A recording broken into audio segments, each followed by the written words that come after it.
Before we get into today's discussion, I want to start off today's talk with a story about a man named Bob Weir. Has anyone ever heard of Bob Weir before? Like 2 people, makes sense. And I got to say, most, don't. This isn't personal, but most people were over 40. It makes sense. How about this? Has anyone ever heard of the band The Grateful Dead? Okay, like 15 more of you. Okay, cool. Listen, I became a fan of The Grateful Dead when I was 15. Y'all need to go listen. It will change your life. So Bob Weir and Jerry Garcia, they played a massive role in creating the band The Grateful Dead. And they are from the San Francisco Bay Area. They actually had a house. Their studio was right down the street from here. It's epic. Go walk by. It's over on Green Street. It's awesome. But Bob Weir, Jerry Garcia, the rest of the Grateful Dead band, they were touring the Pacific Northwest. They were making their way back down on tour to the San Francisco Bay Area. And they made their way through foggy San Francisco. And on March 15th of 1965, on a foggy morning, they made their way down the Golden Gate Bridge to Novato, California. See, there's a main reason why they wanted to go to Novato, California. Bob Weir had heard that this is the only place in the whole city, in the whole world actually, where this one specific lily could grow. There's this valley in Novato, California, that's called the Fields of Olympali. The Fields of Olympali. And that is the only place in the entire world where the Mariposa tiburon lily can be found. No scientist can really explain it. Everything from the humidity to the moisture in the air, the dirt and the grass that lays there says that this lily shouldn't be in this valley. However, this lily, this beautiful flower has completely consumed this valley. It's taken over the fields of Olympali, and now this lily, this Tiburon Mariposa lily, now has made the fields of Olympali insanely popular. So Bob and Jerry, they're in their tour bus. They make their way to the fields of Olympali. And Jerry and Bob, you need to know that they're writing for their next studio album around this same time. And they get out of their tour bus. They start walking the fields of Olympali. And as they're walking, they're looking for this lily. And they keep walking and walking. And eventually Jerry looks at Bob and he says, "Bob, look there's the other ones over there." He says, "There's the other ones." You see, this struck Bob in a very weird way. You see, Jerry was referencing this lily as the other ones. What he was saying was everything about the grass, the bushes, the trees, everything about this valley, it was normal. It was supposed to be there, but these lilies were the other ones. They're the ones that weren't supposed to be there. And yet these lilies have completely transformed this normal field. See, this struck Bob in such a big way that he ended up writing the song, "That's It for the Other Ones." Has anyone ever heard the song, "That's It for the Other"? Just me. Cool. "That's It for the Other Ones." All my music's from like the 60s and 70s, so deal with it. But the Grateful Dead wrote this song, "That's It for the Other Ones," one of their biggest hits of their entire musical catalog. You see, I think Bob was onto something that's been around for centuries, but kind of gets layered and blanketed under our 9-to-5 everyday life. See, this song, "That's It for the Other Ones," it's referencing this lily, but there's a deeper context. There's a much deeper meaning behind this song. You see, this song highlights the uniqueness of humanity. It highlights what all of us are supposed to do in this life. You see, we firmly believe here at Canvas that all of you have been created to create, that all of you have been designed to make a future that's worth fighting for, that there is a dream and there's a passion inside of you, and you're supposed to follow that passion with all the greatness, with all the ambition that you have in your life. See, I also firmly believe that most of society, most of this world, that dream, the thing that lives inside of you, it gets layered under just the typical Monday through Friday, day-to-day life. So I want to ask you this question. What would it look like for you to be the other ones? That's our talk for today. That's what we're going to call it, the other ones. Everyone say, the other ones. See, I firmly believe if you walk away with anything today, I want you to walk away with this. That God has designed humanity, that he has designed you with a unique availability to create whatever it is that's inside of you. You know, a honeybee makes honey. A lemon tree makes lemons, but humanity, you, all of you get to choose what that dream is inside of your soul. And we have the option, we have the privilege of creating that life, which makes us not normal. It makes us like the other ones. See, the original other one was this man named Jesus. You see, when Jesus stepped onto this earth, he became the original other one. He was the one that came here and completely disrupted the Jewish culture of his day. He came to show people, if you want to live a fully alive life, it is found inside of me. And he spearheaded this belief system that we call Christianity. And he had these other followers, these 12 followers that we now call the 12 disciples. These were also the other ones. And they knew there was a uniqueness, there was a difference about this man named Jesus. And we want to follow this man till the end of our lives. And these two particular disciples that we're going to talk about today, they were James and John. It says in Scripture, James and John, the sons of Zebedee, which is translated to the sons of thunder. I mean, how cool would it be to be known as the sons of thunder? Like, can we be the sons of thunder, Brian? I'll be John, you be James, be the sons of... No, he's not into it. If you want to be my bro and be the sons of thunder, let me know. Like, that's an epic name, right? The sons of thunder. And what I love about these two brothers is they come to Jesus and they say, Jesus, we want to know what this means to be like the other ones. We want to know what it means for us to live up to our fullest potential. And we're going to pick up this narrative. We're going to pick up this story in Matthew chapter 20. See, both of these disciples, they come to Jesus. Their mother, who was Mary Magdalene, was pretty much Jesus' best friend at this time. So James and John, they go to their mother and say, would you come with us to have this discussion? We want to know what it's like to always be around this guy named Jesus, what it means for us to live out this full life. And we know it must be surrounded by this man named Jesus. So in verse number 20, it says this. Then the mother of James and John, the sons of thunder, came to, I'm not going to do that again, I promise, came to Jesus with her sons. She knelt respectfully to ask Jesus a favor. So what is your request? Jesus asks, and she replies, Jesus, in your kingdom, please let my two sons, James and John, the sons of thunder, sit in places of honor next to you, one on your right and the other on your left. But then Jesus answers by saying to them, you don't know what you are asking. Are you able to drink from the bitter cup of suffering that I am about to drink? Oh, yes, James and John replied, we are able. Then Jesus told them, okay, you will indeed drink from this bitter cup, but I have no right to say who will sit on my right or my left, for my Father has prepared those places for the ones that he has chosen. When the other 10 disciples heard what James and John had asked, they became indignant. Have you ever been indignant before? I had to look up what that word meant. I didn't even know. It means angry, frustrated, ticked off.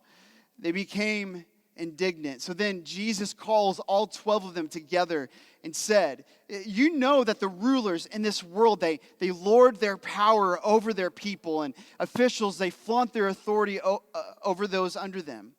But among you 12, among us, it will be different.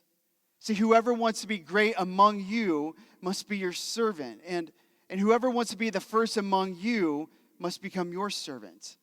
For even the Son of Man came not to be served, but to serve others, and to give his life as a ransom for many.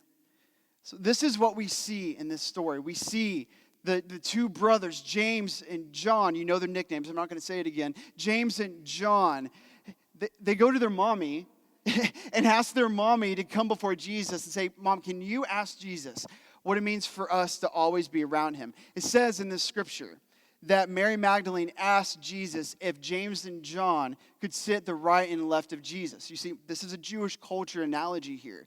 See, the 12 disciples and Mary, they believed that Jesus was the King of Kings, that he was the king to rule over this world. And in Jewish culture, for you to be at the right or the left of a king meant for you to have every opportunity available. No matter who you were, if you were at the left or the right side of the king in that time, you could do whatever you wanted with your life. So Jesus looks at him and says, past Mary Magdalene. Like when you get in trouble, or like your brother gets in trouble and you gotta like tell your mom, or like you get in trouble in school and you want to bring your mom to help the principal understand the situation, so your mom stands in front of you to tell the story of the prince. I feel like that's what's going on, like in this story, right? So like I can see Jesus like looking past Mary, be like, hey, you two boys back there, come here, I want to talk to you. And he says this, he goes, James and John, you have no clue. You have no clue what it means to follow someone like me. You don't understand the pain and the conflict and the suffering that comes, the sacrifice that comes with following me, with following Jesus. And then James and John, they immediately kind of like stand up and kind of get cocky with the whole situation and go, Jesus, like, we're in this. We will always be in this. We want every like piece of favor, everything that you have for us, we want to be a part of that. And then the other 10 disciples, they get ticked off at James and John for asking such a cocky thing. For you two, the sons of thunder who have to stand behind your mother to ask Jesus this question, want all this favor from Jesus. So I see these like in scripture, I see this story of 12 boys now fighting each other. They're fighting each other what it means to become great, what it means to become great alongside of Jesus. And then Jesus looks at all of them and says, sit down, because I need to explain to you what this means for you to become the other ones.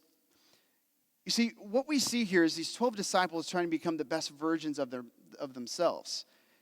And they thought that meant power. They thought that meant control. They thought that meant whatever's inside of me, I can be a leader for other people. And they're looking at the kings of that time to show them what it means to be a leader of those people. But Jesus says, you look at all these rulers around here, the governors, the city council, the leaders, the kings of your day, and they use their power and affliction towards other people. And you think that's what it means to be a leader? Like you think that's what it means for you to be great. And then Jesus gives them the reply. He looks at them and says, if you want to know what it means to have a full life, if you want to know what it means for you to become the best version of yourself, then let me tell you. You see, Jesus' answer isn't just for the 12 disciples, but it's also for you and I as well. You see, there's a dream that's inside of you.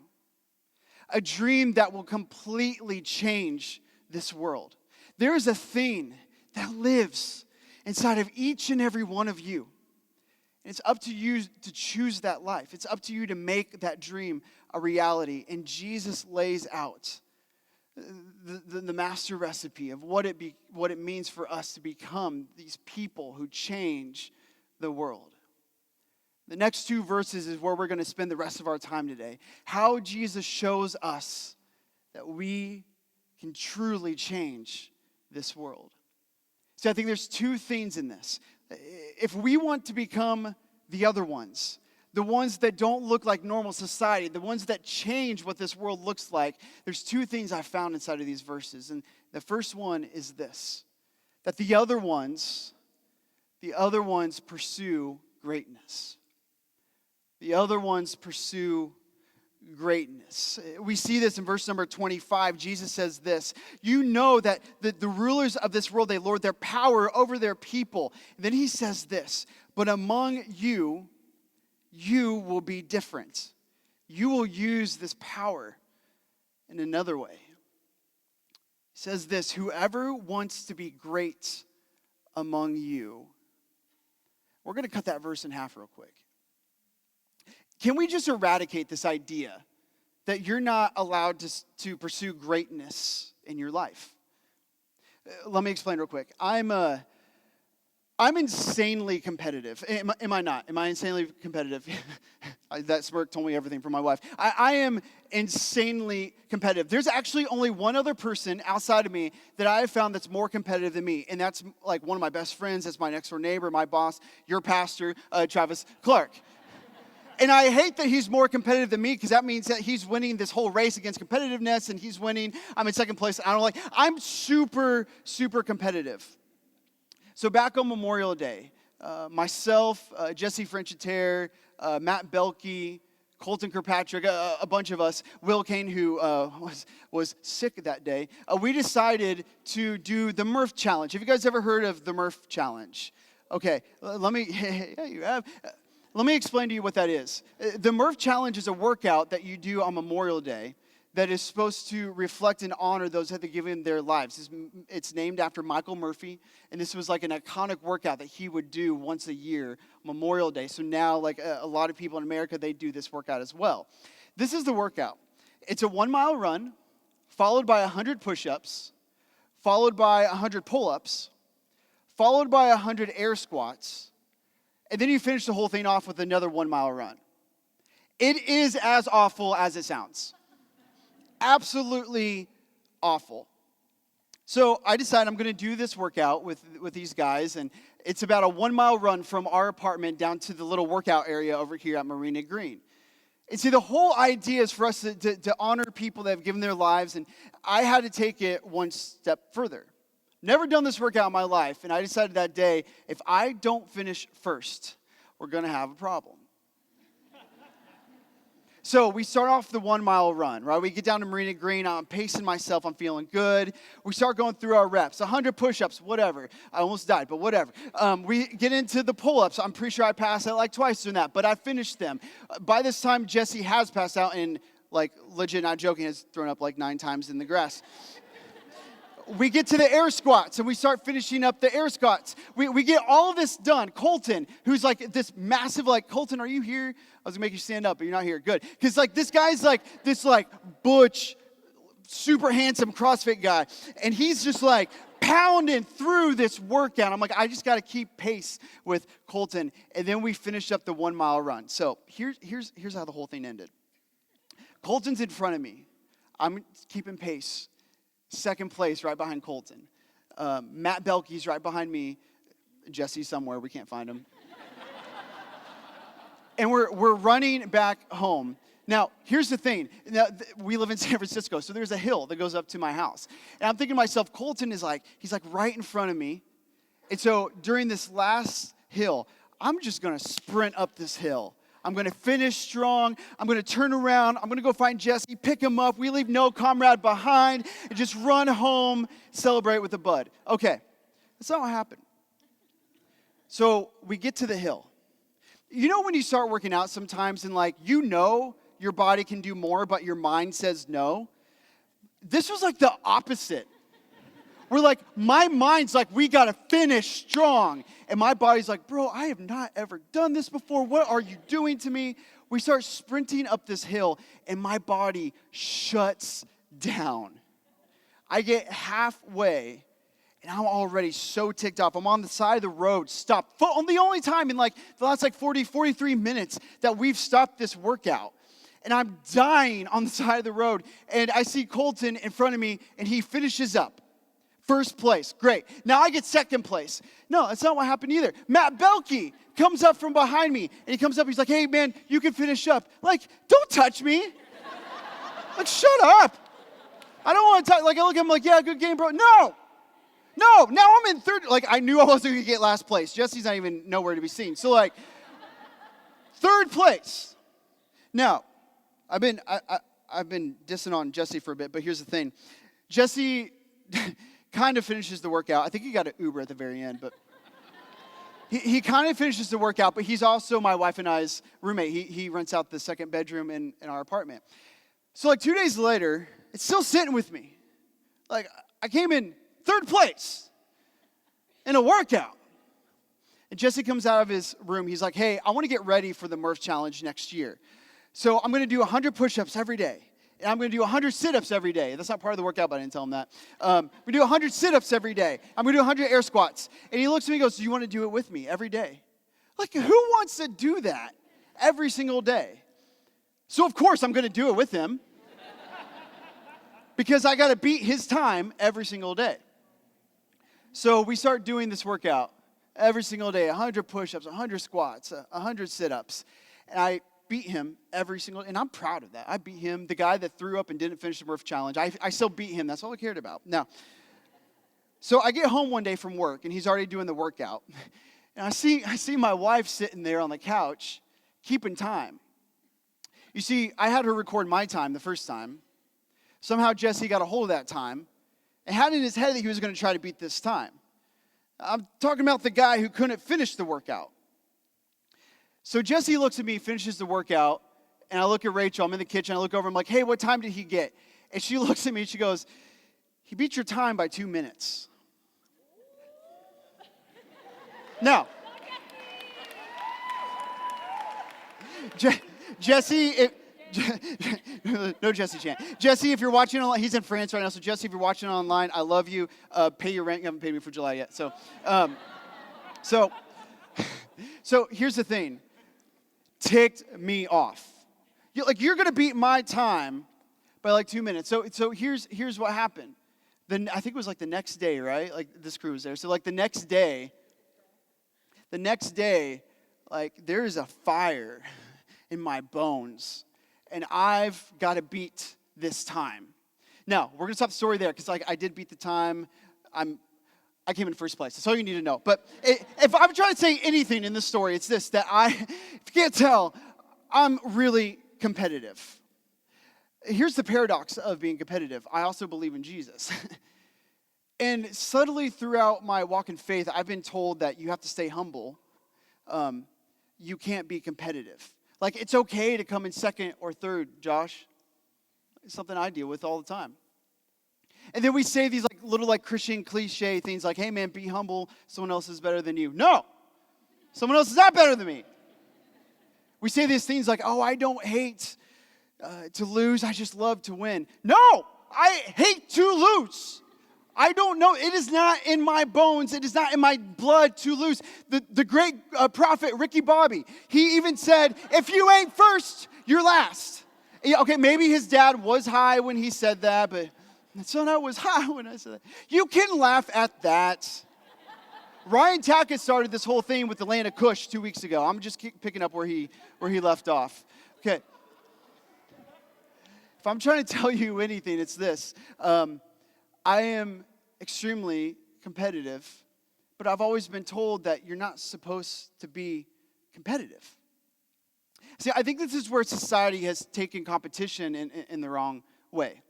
I think what's happened was that over time, competition meant simply just beating the other person. See, when you start competing against other people, you're simply just trying to be better than them. But I'm under the assumption that the dream that lives inside of each and every one of you, that you want that to be the greatest version that it can possibly be. See, there's this thing that competitiveness brings out in people, and that's ambition. There's a fire in your lungs that says, whatever this thing, whatever I'm created to do, whatever I am designed to do, I want this thing to be the greatest it can possibly be. Jesus says this in Matthew chapter 20, verse 26, but among you leaders of the day, you 12 disciples, us, whoever wants to be great among you. And what he's saying is that there's greatness inside of all of us. You see, when you have this fire in your soul to compete against yourself, that means you can be the best that you possibly can. And when you become the best that you possibly can, you become the greatest in the world, and those that are great in this world are the ones that change this world. So what would it look like for you to take up this mantle of being great, to pursue true greatness, to make the thing that lives inside of you to be the greatest that it could possibly be, the dream that is inside of you. None of us want this dream that lives inside of us to be mundane, to be mediocre, to be status quo, but the thing that lives inside of you, you want it to be the greatest it can possibly be. So for those of you that are saying here today, that the thing that lives inside of me, I want this to be the greatest version it could possibly be. If you're sitting here and going, I want to be the greatest father that this world has ever seen. I want to be the greatest lover of my children. I want to be the greatest friend. If you have a fire in your bones to say, I must make this life count, then the rest of this verse is for you. Because Jesus says, those that are great among you must become a servant. There's a paradox here. At least society has told us. There's a paradox here that greatness and servanthood, that they're on this pendulum, that they are not connected to one another. However, Jesus says, if you want to be great, you will become the greatest servant this world has ever seen. But those that are great among you must become the greatest servant. So if you have this desire for greatness, and you must understand the power of serving the world, they are not mutually exclusive. Greatness, your ambition to be the greatest version of yourself you can possibly be in serving this world, they are not mutually exclusive, whereas they are intertwined into the very fabric of who you are. So if you want to become great, if you want to become the greatest version of yourself that you can possibly be, then you must become the greatest servant of this world that this world has ever seen. If I'm saying anything, it's this: to be the best in the world, because you are determined to serve the world the best you can. Become the best at whatever it is that dream is inside of you, because you are determined to change this world. Because you are determined to serve this world the best way you can. In this verse, if Jesus wanted to take away this idea of greatness, if he wanted to eradicate the idea that you cannot be great, he would have right here. What Jesus did was he redirected what greatness is.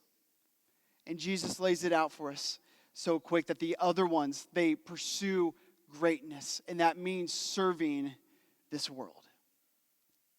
But Jesus doesn't stop there. He takes this idea of serving the world to a completely different level. You see, he says those that among you must become the greatest servants. If you want to become great, those that are great among you, they become the lesser and serve all. And then he gives the example of himself. He says, you 12 disciples, if you want to know what greatness is, look at the Son of Man. Look at Jesus. Because Jesus says that he didn't come to be served, but to serve others. He says this, he even takes this idea of greatness, of serving the world even further. And he says, but I came as a ransom for many. He came as a sacrifice for humanity. He came as a servant for all of us. See, if you want to be the other ones, you want to know what this world looks like, for you to be the best in the world, to serve this world, you don't only pursue greatness, but the other ones fight for humanity. The other ones fight for humanity. See, when you pick up the mantle of being great and knowing what is inside of you can create an impact and a movement in this world, then you are also inheriting the responsibility of fighting for everyone around you. For you to become the best servant of all.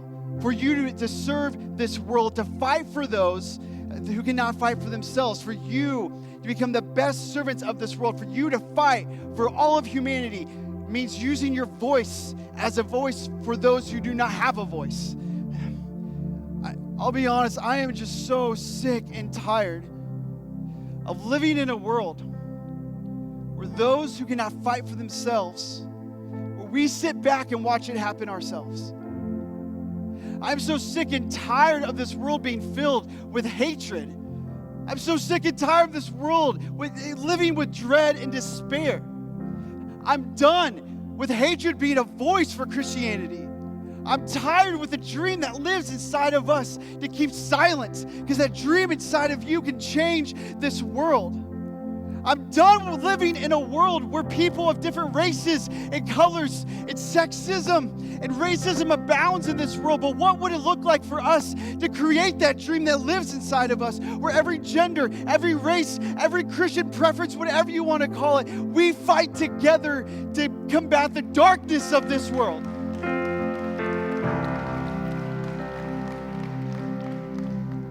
So what would that look like for the dream inside of you? See, I firmly believe that the thing that lives inside of you, this world needs it. This world is too beautiful just for us to sit back and watch it die. The dream that is inside of you can create a movement that can change this world for the better. See, the other ones, they pursue greatness.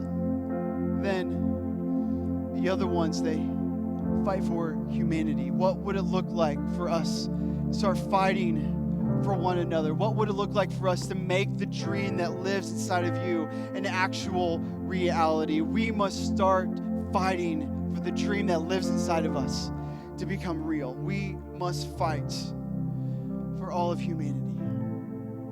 See, the only thing that stands in the way of evil men, the darkness that's in this world, is you.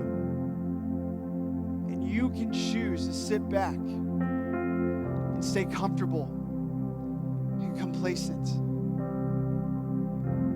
What would it look like for you to unsheath that sword of a dream that lives inside of you and start changing this world for the better? I think, if I'm trying to say anything today, it's this, that it's time for us, Canvas. It's time for this family, this community, to become the other ones. The ones that do not sit back and let darkness take over this world. The ones who start fighting for all of humanity. The ones who start achieving greatness in their life because the dream that's inside of you can become great. What would it look like for us to start owning the responsibility of caring for this world? What would it look like for us to start owning the responsibility of caring for one another? Our responsibility to care for this world is high because God has never called us to a status quo, mediocre life. He has never called us to a life where we can just sit back and watch it go by, but He has called us to create the dream inside of you that can change the world. Don't let anyone ever tell you that the thing that lives inside of you cannot change this world for the better. Don't let anyone ever tell you that the thing that lives inside of you cannot become your responsibility, that cannot become a change for this world. If you want to know what Jesus says, He simply says this, to come and follow me. So I will show you what true greatness looks like. See, Jesus, He shows us this in the story of the gospel. Jesus not only pursued greatness in His life, but He became the ransom of all. Jesus not only became the greatest man who ever lived, but even more than that, He fought for all of humanity. That kid gets it.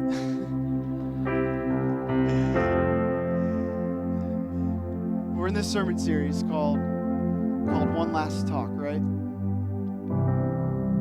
This is the last thing I could ever say with the breath that is inside of my lungs. There's one last thing I could ever say from you all.